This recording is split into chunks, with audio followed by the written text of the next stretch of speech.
Hello, everyone, and welcome to our live match reaction show on Football Talk Podcast. My name is Ozzy, and I'm your host for this evening.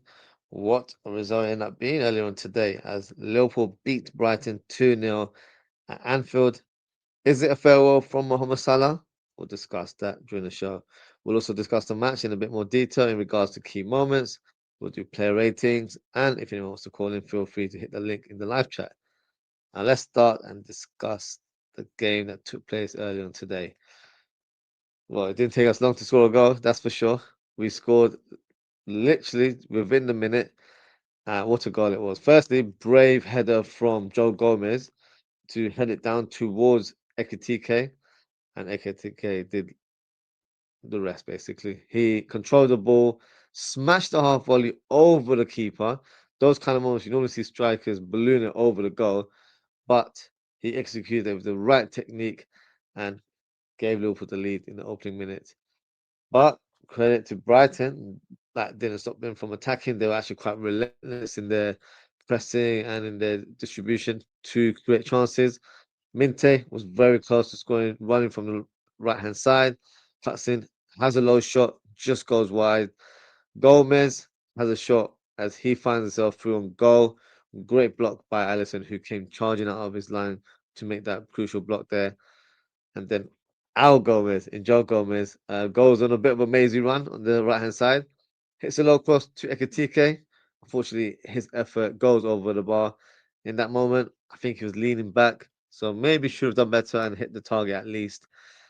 And then, unfortunately for Joey G, he picked up an injury.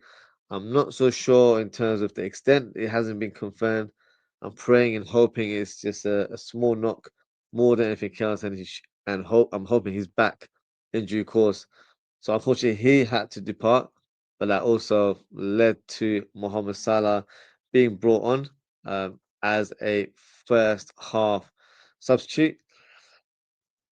And Salah wasted no time. Literally, his first touch of the game, um, he's through on goal on the right hand side, lays it off very unselfishly to McAllister. McAllister had to pretty much hit the ball with a bit of power. He tried to follow where the ball came from and hit on target, but as he produced no power on the shot, ended up getting blocked by the keeper.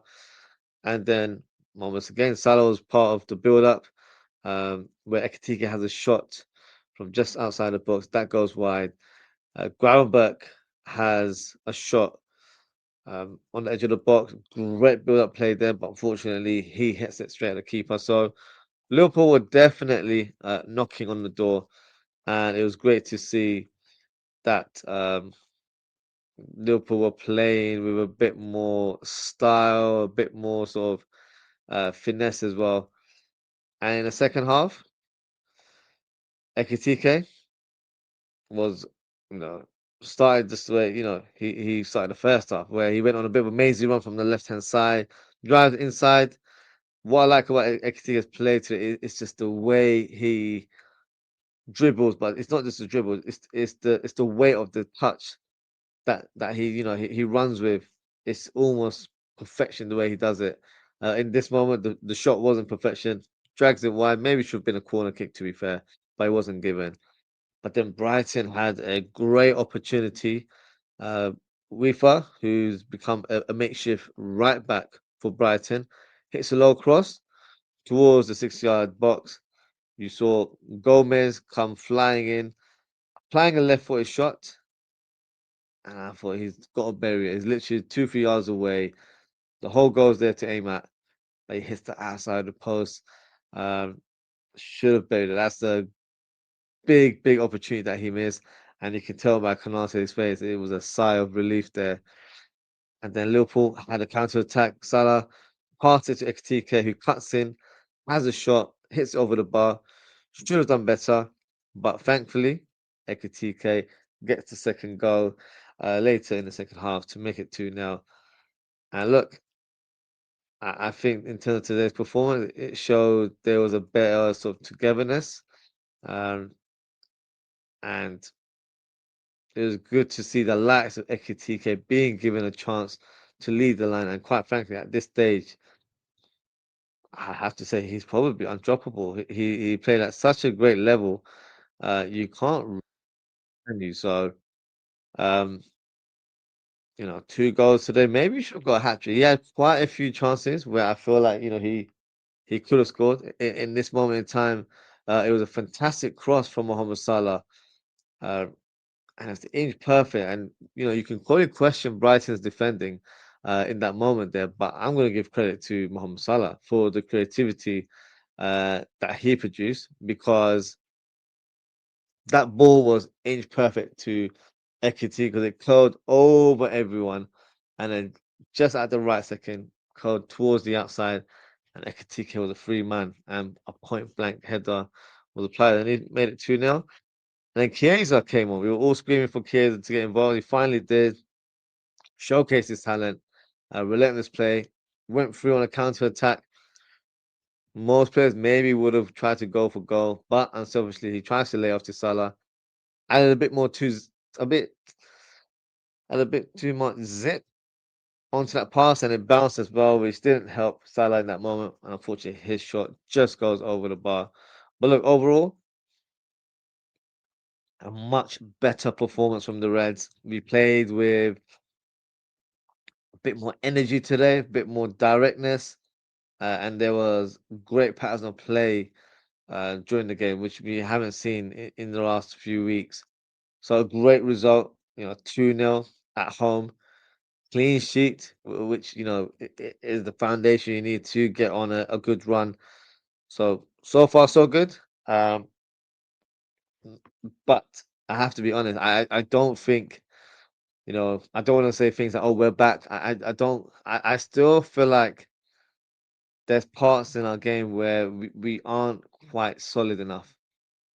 Brighton created a lot of chances today. If they were more clinical, it would have been a different story altogether.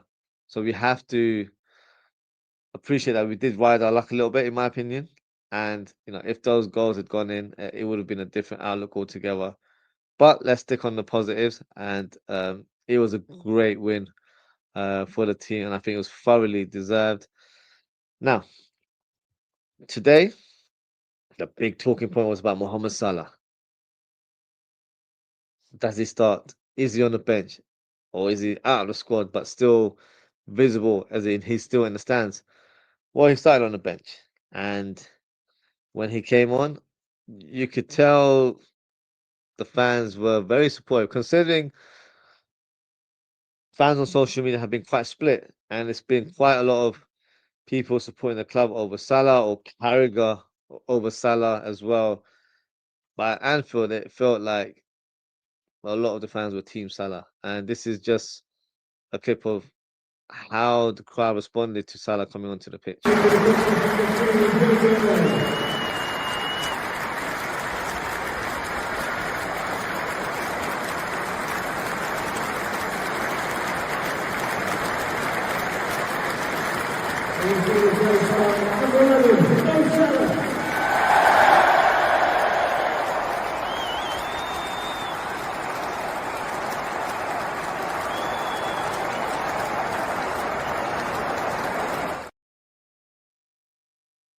Now, we were all waiting in anticipation at the end of the game as well, as the crowd, I'll be honest, with you, majority of them stayed behind to see Salah's reaction. Is this a farewell, or is this a see you later once I return from international duty? I think it's more of a see you later, which seems maybe it seems more me being hopeful than not. But having said that, I could easily say that it's a thing where either the club or his agent has told him to be neutral in his demeanor, in terms of how he presents himself after the game, in terms of in front of the crowd, and not show too much emotion. As right now, nothing is set in stone. There's still discussions in the background, I believe, to try and sort of clear the air and move forward. And of course, if there was any sort of truth to him leaving, it would look crazy if he started crying, and then all of a sudden he arrives in January, then he's actually still at the club and remains for the rest of the season. So In this scenario, you have to be neutral. You have to be able to show face. And I think that reaction that he showed, where he walked around the pitch, clapped the crowd quite a bit of time, and was the last one to leave the pitch as well. So I don't know if he normally does that per game, but I feel like he does do that during the big games just to show his appreciation to the fans. So I think that reaction was expected, and it appeared as normal, nothing too sort of out of the ordinary, in my opinion. But I hope and I want to say that it felt like a see you later rather than a goodbye. And hopefully we get to see Mohamed Salah in January.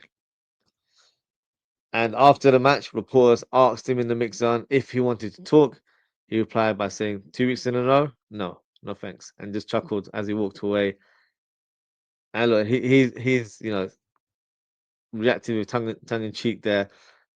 I just hope that this situation has been put to bed and we can just focus on being a team, going back to winning ways and climbing up the table, which is the most important thing for Liverpool Football Club. But in typical Mo Salah tradition, records have been broken, and it's no different today. Salah becomes the first player, or shall I say, the highest player in terms of the most GA for a single club in Premier League history. Mohamed Salah has 277 GA, and so he's beaten Wayne Rooney in the rankings. And that goes to show the impact that he has produced for Liverpool since he arrived all those years ago.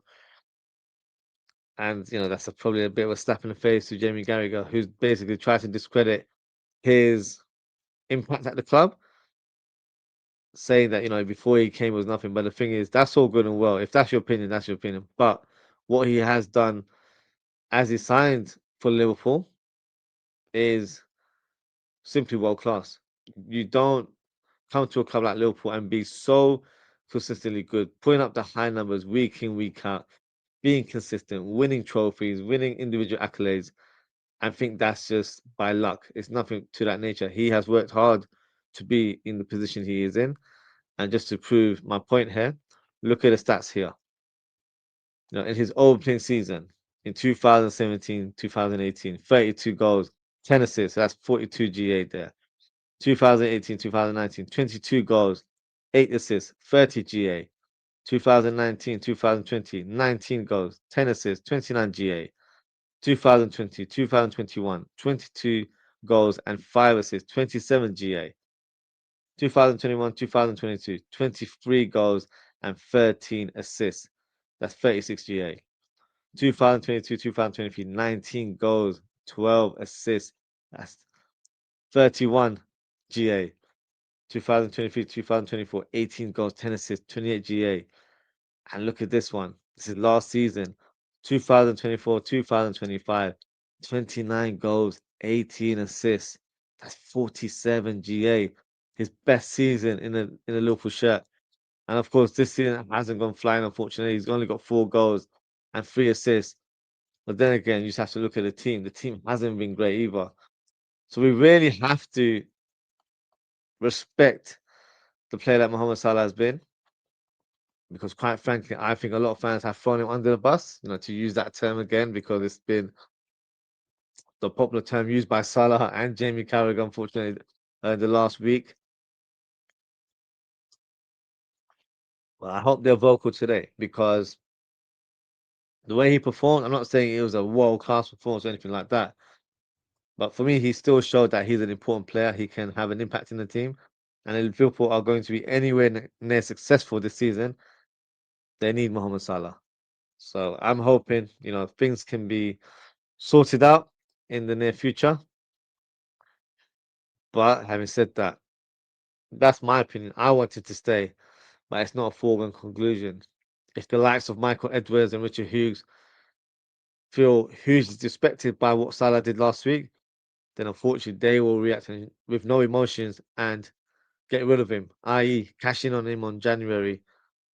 So let's see what ends up being the outcome. Hopefully, for me, Salah remains at the club and at least finishes the season, and we can review the situation once again in the summer. So before we move on, and do the player ratings, I'm going to go through the comments and we can take it from there. Let's start with the top. Bo, big up Bo. He says, Aussie, much better in attack. Verts and Ekitike, what a duo. But the defenders were not good at all. If they finished their chances, we could have lost. But finally, an enjoyable Liverpool game. Yeah, it was a lot more enjoyable than it has been in recent weeks. I agree. I feel like we're not completely solid at the back. A lot of chances were created from Brighton. If they were wearing their shooting boots or they were a bit more clinical today, it could have been a completely different outcome. So I feel like we did well to keep a clean sheet. But that's why I say I don't think we're the finished article. We still have a lot of work to do in order to get to that same level that we showed last season. So hopefully in the coming weeks that is a possibility for us. Boss says Jones is effing majestic, pressing machine, one of the best. Sorry, one of the first on the team sheet every time. I agree. At this stage, I think he is undroppable. He can't be a squad option for me. He needs to be one of the first names on the team sheet. So I totally agree with you there, Bo. Bo also says, but still not won over by Slot at all. Are you, Ozzy? Not for me. There are still areas in the way he sets the team that I still feel like we're a bit fragile or we're not quite connected as we should be. But there is progress being made. I will say that in the last few weeks, progress has been made. And whether that's down to the coach or that's down to the players really pushing themselves and making sure there's a bit more of a togetherness together as a collective, I don't know. I can't say 100%. If I was to guess, I'd probably say it's more of the players than the coach. And I'm not trying to sound disrespectful, but I feel like the players are assessing their own performances and realize they need to do better. So I think that's why there's been a better turnaround. But for me, it's not enough. We have to keep working, keep improving. For me, the table cannot be something we focus on too much in terms of positioning. We have to just take it game by game, and hopefully we can climb up that table and get to a respectable position, or at least challenge for something towards the end of the season.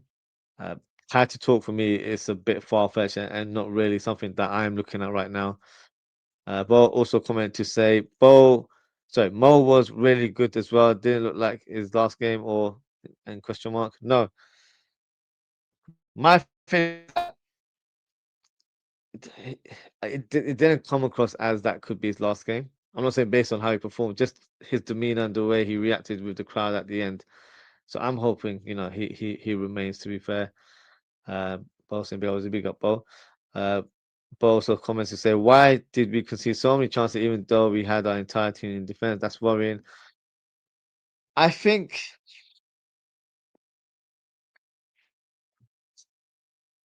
it's a tricky one to answer. I think with today, the danger came more so from the left-hand side, and that's not because Salah was there before anyone starts handing those kind of comments. I think because Joe Gomez left the pitch, we lost that balance. Suppose that, of course, did the job very well from a technical standpoint, but we lost that sort of defensive assurance on that side of the pitch. And I feel like there were times in the midfield where they didn't pressure or put pressure on Brighton, and they were able to play a bit more in a comfortable manner. I.e., they were able to move the ball around quicker and not feel they were, being pressed or feel like they're in danger of losing the ball. So that comes from our intensity. We don't have those kind of midfielders that are physically imposing or playing with such a high press, and that's something we need to try and build on because the players that have it in their locker. It's just that it's not done for large parts of the game, so that's something we need to work on going forward. Deleuze too, big up Deleuze too. Says unbeaten in 5 Oz. Is Slot slowly redeeming himself? Not for me entirely. I think there's still question marks in terms of his ability as a coach, his ability as a tactician, and his man management skills. These are things that for me they haven't been rectified in the last few weeks. But as I've always said, for me, I support Liverpool Football Club. So if my team gets back to winning ways and gathers the points, I'm happy. But I still have an opinion on the coach, and I still stand by it. For me, it wasn't just a reaction based on us losing. I just saw elements of his leadership and his demeanor that I felt like, something just didn't feel right. And the lack of changes made during games, whether it's tactical setups or substitutions, mistreating players like Chiesa, who should be in the team a lot more, in my opinion. These are things that he hasn't really, improved on. He hasn't really applied, if that makes sense. So for me, yes, he's an unbeaten in five. That's going to be his case if the board was to put pressure on him. And right now, we're not too far away from the top four. But I don't think he's the one to take us forward, and I stand by that. Whilst the kid is such a good team player, he's a great team player, and for me, does everything right, but just isn't given a chance to start for whatever reason. But also comments to say now Slot, now his team, now he needs to pick them every week. No playing Isak in form, not playing Gakpo when he's back. Um, hopefully, Szoboszlai and Gomez is not serious.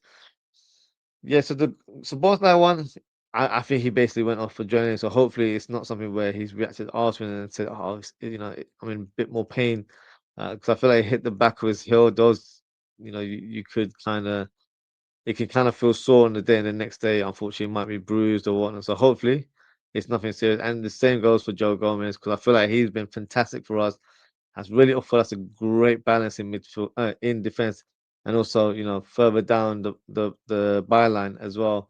So he's been a great player for us in the last few weeks. Ball comments. Why did we defend in a 2-0 at home versus Brighton? Klopp would never. It's just the pressure of making sure we get the point. Of course, you know what happened against Leeds United. We were 2-0 up and we lost the game. Well, we drew the game 3-3. It felt like a loss, but it wasn't on paper. It was a draw. So that's why, you know, it just kicked in for us to be a bit more defensively compact. But, end of the day, we got the clean sheet. We maintained the scoreline. Probably should have increased the tally, in my opinion. But then again, Brighton could have added more to the score sheet as well. Lee says, big up, Rez, big up, Lee. I hope you're well. Bo says, Ozzy, what is up with these contract talks for Konate going on for so many months? You and I would have signed under immediately, not even looking at the contract. Why is Konate taking so long? I don't think we are meeting his expectations. A lot of the contracts at the club, they're not flat based salaries. So they're not. So, for example, when we say Mohamed Salah's earning 450K a week, that's not flat salary. It will be around that figure plus incentives that will increase that tally a bit more. And I think with Konate, I'm not sure 100%, but I think he earns just under 100K.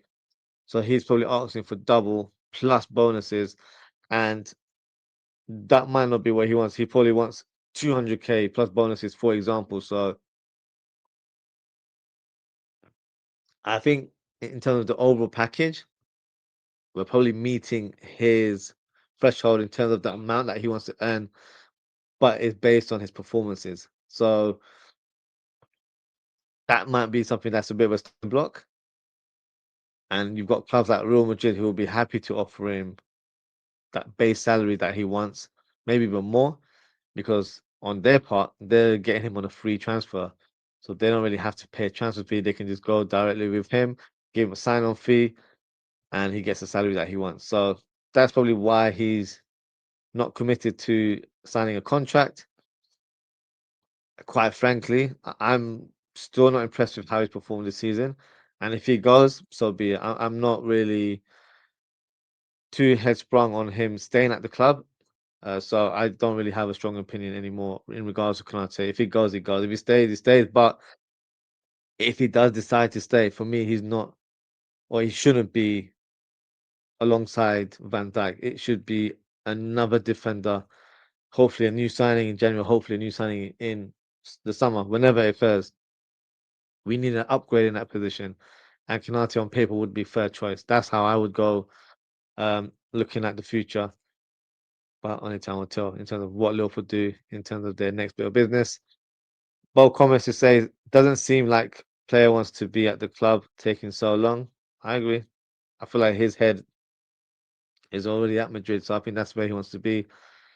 Both says, and Arsenal won with 2 on goals, typical. Yeah. When you're at the top, you do get that sort of luck, unfortunately. So that's what they're going through right now. Also, what does Rio gain from sitting on the bench every damn game? He gains nothing. And that's something I've been vocal about weeks and probably months ago now, that he shouldn't be in the first team fold. He should be playing for the under 23s, in that kind of level, because I feel like it's a great place for him to play against different types of opposition. Because when it's under 23s, it's young players plus the senior players as well. And I feel like that's the right place for him to actually gain experience, learn his trade.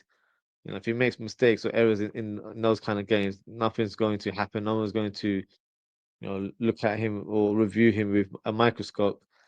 So for me, it's very, very important that he's able to play and sharpen his tools, learn different parts of his game from a defensive point of view and from an attacking point of view. I feel like his end product needs to be worked on in order for him to play at this level on a consistent basis. Being around the squad is good because obviously he's training with top class players. But if you're going to be part of the squad, you have to utilize him, and I don't think he's done that enough. He's brought him on when we're struggling and we need a savior, and that's not fair on a 17-year-old. So for me, Slot has not managed him very well. And if they feel like the under 23s is not the right level for him and he's maybe too good, loan him up to a championship side for the second part of the season. I think that would only benefit him. And then when he returns in the summer, then that's something we can look into in terms of preseason. So that would be the way to go. But right now, he's sitting there, not really getting any game time, and it's quite frustrating. A bit sad to see as well. Do Steve's comments to say, why did I even get my hopes up and trust Wolves with anything? Yeah, you can't trust him with anything, to be fair. Bosley doesn't deserve that at all. Daz, big up Daz. He said Dom is an ankle, is the ankle. Uh, Same with Gomez as well, maybe. Well, let's see. We haven't got any clarity, so I'm sure we'll get some further news in the coming days. So hopefully it's nothing too serious for both Szoboszlai and Joe Gomez. Bob, the comment says, watched Dortmund under Klopp some days ago, and wow, Klopp was amazing. He was amazing at Liverpool as well. So yeah, an amazing manager that we had. Yeah, you know what a time it was to be a Liverpool fan when we had Jurgen Klopp at our club. But yeah, that's more reminiscent of our previous years, unfortunately. Hopefully, we get back to that level in the near future. But we'll have to take it one step at a time. So let's move on and do the player ratings. And feel free to get involved and let me know your scores as well. So let's start with Allison. But Allison was pretty solid throughout the game. Didn't really make any huge mistakes or blunders. They had a few shots, but I think their shots were not on target. A lot of them were close to the target. So Allison didn't really have to make a lot of saves today. There's only one moment towards the latter stage of the game where a low cross came and he dived in to push it away as he was literally on the ground and almost gave the ball away to a Brighton player, and that could have led to a goal, which would have been a bit of a disaster. Um, so I think he had a solid performance. Didn't have to make too many saves. So with that regards, I'm going to give him a 7 out of 10. Joe Gomez actually very, very solid before he got injured, unfortunately. Um, Provided the assist, number one, for Ekitike. It was a brave one because he had to pretty much press forward, and the Brighton player could have easily booted his face, but he committed first, got the touch ahead of the Brighton player, bounced towards Ekitike, who applied the first touch and hit the half volley over the keeper. So great finish there from the French striker. But to Joe Gomez, there's a couple moments where he produced great runs on that right hand side. Just a shame that he picked up an injury. I'm not sure to the extent of it. Hopefully, it's nothing too serious. But I think for what he contributed today, he produced a good performance. I'll also give him a 7 out of 10. I think Kanate was very good today, if I'm being honest. I thought he was very solid. Um, Distribution was, he kept it simple. But what impressed me the most was his positional sense. He made a lot of blocks today, a lot of blocks, and at times literally saved Liverpool from conceding a goal. So for me, his awareness was much better because I've criticized him this season where I feel like he lacks focus during games, but today he was pretty much tuned on and was aware of his surroundings and made great tackles and great blocks at the right time. So a solid performance from Konate today. I'm going to give him an 8 out of 10. And his partner in crime alongside him, I have to agree as well. He was very, very solid today. Led by example, looked very assured on the ball. And they didn't really get at him that much, to be fair. So another solid performance from the captain. So he gets the same score of an 8 out of 10. Turquez, was much better today. Much better, more solid. He had a very tricky customer in front of him in the name of Minte, and Minte was very aggressive. He was on the ball a lot of times, but Kirkes did his best. He kept him at bay. Of course, Minte had a couple of shots, but thankfully for us, it didn't lead to anything. And I thought he had a solid game. Made a couple of blocks himself as well. From an attacking point of view, not involved as much today. But I think his focus and or his instructions was to make sure he doesn't get out of position and make sure he stays as close as he can to Minte. And I think he did a good job today. So in terms of his rating, I'm going to give him a 7.5 out of 10. Uh, Gravenberch, good performance today. Solid on the ball, decent at times with his runs. I love the way he makes that half turn and carries the ball. So yeah, very good performance from Gravenberch. So in terms of his rating, I think it's a solid performance. I'm going to give him a 7 out of 10. Jones was fantastic today. He really was. Everything about his performance today is what you want to see in a midfielder, especially playing in a double pivot. He was strong on the ball, barely gave the ball away, very accurate with passing, passed the ball forward, not just sideways, aggressive in his play, energetic, roaming around the pitch, helping out in terms of the players in front of him with through balls or just being an extra player in attack. Timed that run very well. Never got exposed today. Fantastic overall performance. Really impressive, Jones, and I'm really appreciating the consistency that he's shown in recent weeks. And he's literally symbolizing what it means to be a Liverpool player, to play passion, to play with energy, and that's something we have lacked in our midfield. And today he was fantastic. So for me, Curtis Jones gets an 8.5 out of 10. Really impressed with Curtis Jones today. McAllister, on the other hand, I wasn't so impressed, to be fair. I'm disappointed that Slot has played him in that number 10 position again because I don't think he's the best profile for that position. I know his shirt number says something else, like he's our number 10, but he doesn't play like how a number 10 should do within the system.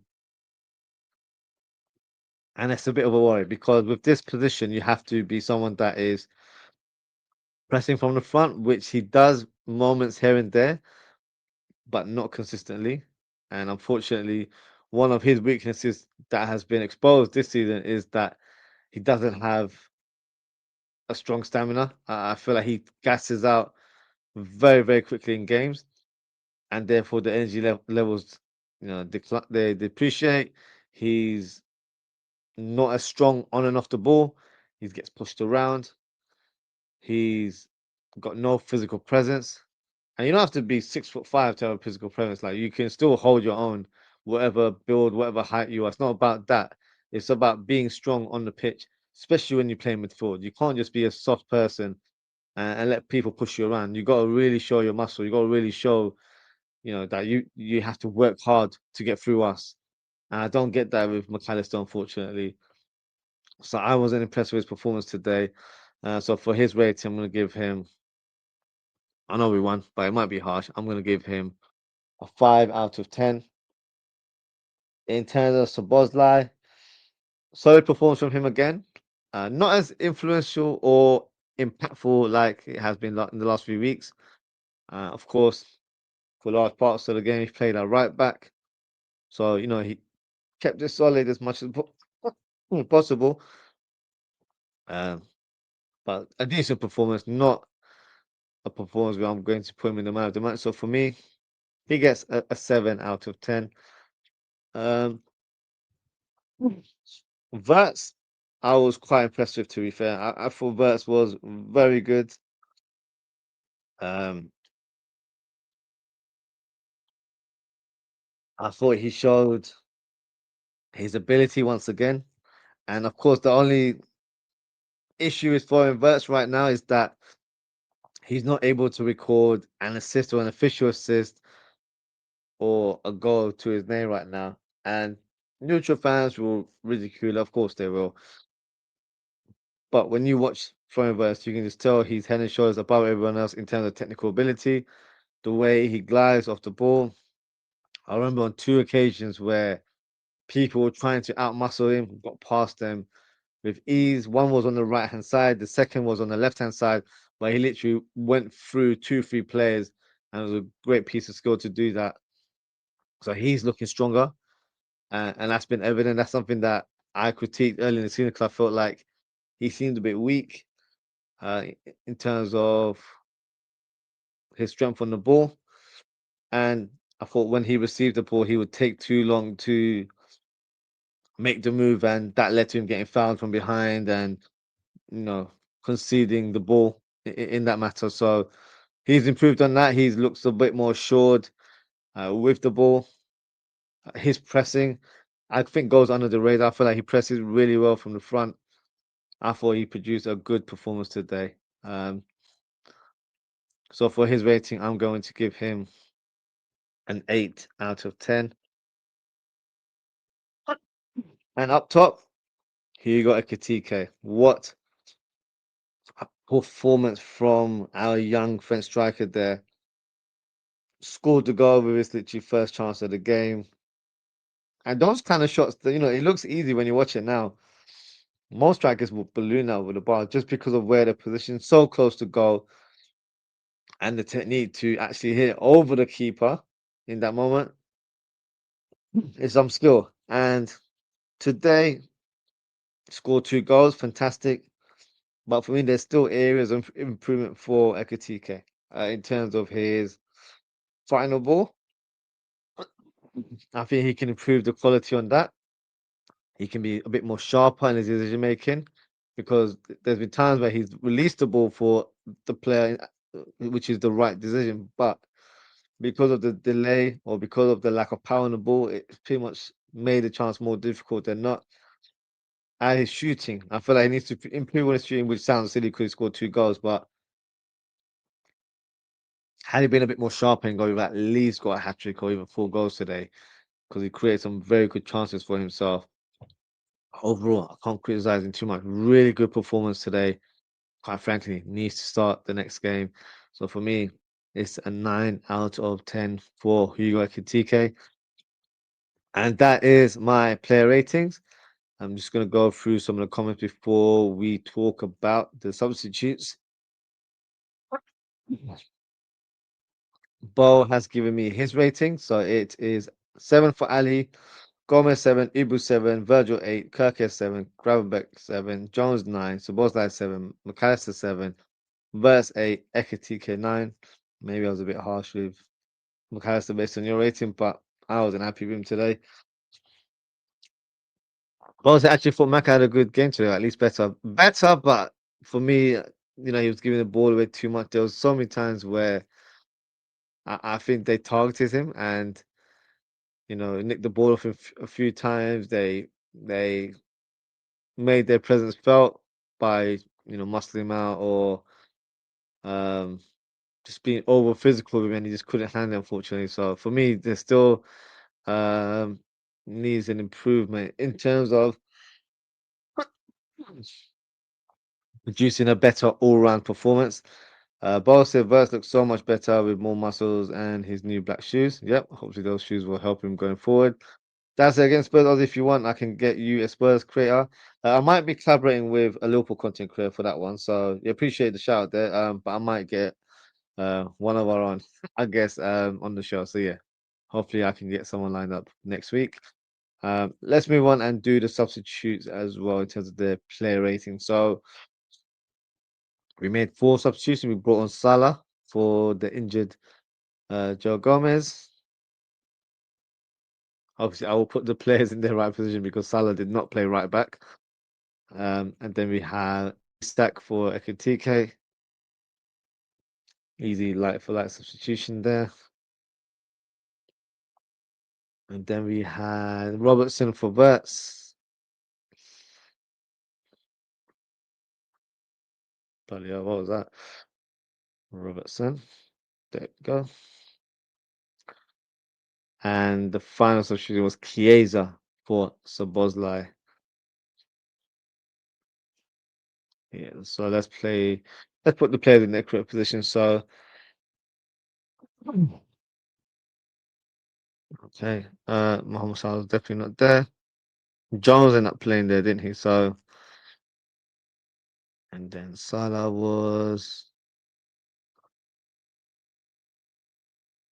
ended up playing them all up top, from what I remember. Kind of star. Robertson on the left. Okay, so that is the substitutions. Now let's talk about the players. Mohamed Salah came on and made a huge impact, in my opinion. Played with a different outlook altogether. He came across as more of a creator today, very unselfish in his passing and his through balls. There were times I feel like he could have been a tad bit more selfish and had a shot on goal. But as the game went on, I feel like he felt more confidence and applied a few shots and could have gotten a goal sheet himself today. But overall, very, very good performance from him, in my opinion. And considering what's happened in the past week, a lot of players, their head could have been down or they would have just not been as motivated today. He's a moral professional. I don't think that's ever in doubt in terms of the attitude that he applies on the pitch. And in terms of end product today, he produced the assist for Ekitike's goal. So he's got another assist to his name this season. So for me, fantastic performance. I thought he was one of our stand-up players coming off the bench today. He's pretty much played the most of the game. So for me, he gets an 8.5 out of 10. Now, Isak. Isak, don't remember him having a shot, correct me if I'm wrong, towards goal. I remember him pressing quite a bit. I remember him driving the ball a few times, but with no real purpose or no real end product, unfortunately. So I'm going to have to give him an average rating. So for Isak, I'm going to give him a 5 out of 10. And I feel like, we have to buy our time with Isak, which sounds very silly because he's our expensive player of all time. So, why should we be patient? He should be hitting the ground running. As we can't use the whole preseason excuse anymore. We're in December now, which I agree. Of course, since the season has begun, he has picked up minor injuries here and there. Remember, he didn't start today, not because of form, it's because he received a knock in the previous game, and that's why Slot thought it might be wise to just utilize him towards the end rather than from the beginning.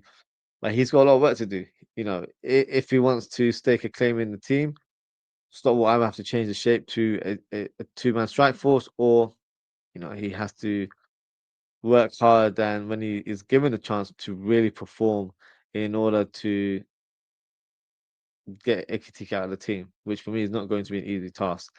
Um, but I'm hoping, Slot finds a solution to get both of them in the same team because I feel like they're both huge assets to the club and to the team. So we need to have them starting together in more games than not. So for this game, I'm going to give him a 5 out of 10.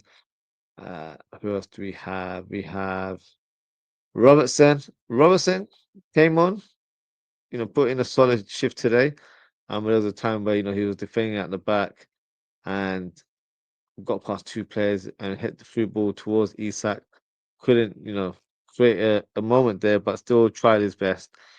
So yeah, solid performance from Robertson. So I'm going to give him a 6 out of 10. And then we have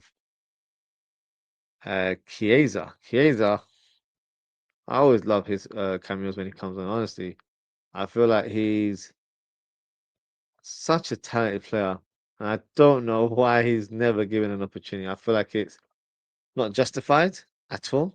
There's clearly an issue between the coach and the player. Slot said in a press conference against Inter Man a few days ago that, "Oh, I love the player, I love the person." You're not showing it. You don't give the guy any opportunity to start. Whatever the issue is, like he's treated, even like he's Rio and Gomorrah, like he's a young kid. Like, what is the problem here? So I'm quite astounded by his treatment of Chiesa because whenever Chiesa plays, I don't know if I really support the player, but it's like he just uplifts the crowd, and I start enjoying the game a bit more, just in terms of the way he presses and the way he makes use of the ball. Today he almost provided the assist for Salah, who for me deserves to be on the score sheet today, but the ball was just was applied with a bit too much zip and ended up bouncing towards Salah, and then it led to him, getting the shot just over the bar. But very unselfish play. He's a proper team player, a player that I feel like should be utilized a lot more. So I think he's been mistreated at the club, to be quite frank with you. So in terms of his rating today, I'm going to give him a 7 out of 10, and that is the final player in terms of the rating. I remember both having a rating there as well. He's given Salah an 8, Chiesa 8, Isak 6, and Robo 6 as well. Bo has commented to say we can't concede so much chances against Spurs, Aussie. That's correct. They've got a lot of players that will punish us. They are more efficient in front of goal. They may not have shown it this season, but in terms of their overall ability as players, individually, they are capable of scoring goals. So yeah, we have to be better in possession of the ball, on and off the ball, to be fair, and we have to defend more in a more compact manner, in my opinion. So hopefully we can do that going forward. That's their stop rating. I'm not doing ref ratings. I don't give a damn about the ref. But in terms of Slot, I'll give him an 8 out of 10. I think in terms of team selection, this is probably biased because I rate Chiesa. I would have started Chiesa or Salah in this game, to be fair. I would have. I think one player I wouldn't have started today was McAllister, but he's gone with. So I would have gone for Verts in that number 10 role, and then Szoboszlai on the right, and then maybe Chiesa on the left, or you go for Verts on the left, and then you go with Szoboszlai in the number 10 role, and then Salah on the right. So I think one of the two, in terms of Chiesa or Salah, should have started today. And secondly, I feel like Chiesa should have been given more minutes at that time. I know maybe he was thinking it's a bit of a fragile scoreline, but Chiesa is one of those attackers that actually works and presses for the team. So he would have been a solid attacking option for me from a defensive and attacking point of view. So I'm going to give him an 8 out of 10 for his performance as coach today. And that is it for today, guys. Thank you so much for tuning in. Thank you to Bo. Thank you to Deluded Steve. Thank you to Lee. And thank you to Daz for your comments. Appreciate your engagement as always, guys. If you haven't already, please don't forget to like, comment, share, and subscribe to the channel. In terms of upcoming shows, no shows scheduled for tomorrow, but we will be back next week with some more content. Of course, we're not playing a game until next Saturday, which is against Tottenham. So we'll have a few more free days. Maybe we'll do more transfer shows next week, especially with the January window upon us very, very soon.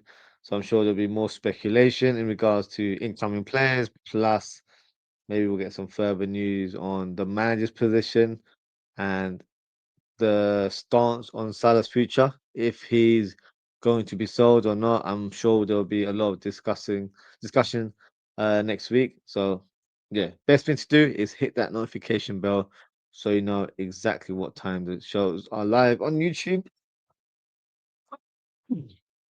And if you're listening on Spotify, Apple Podcasts, or any other podcast platform, please make sure to follow or subscribe to the channel, um, as we do plan on doing more content for you guys as well.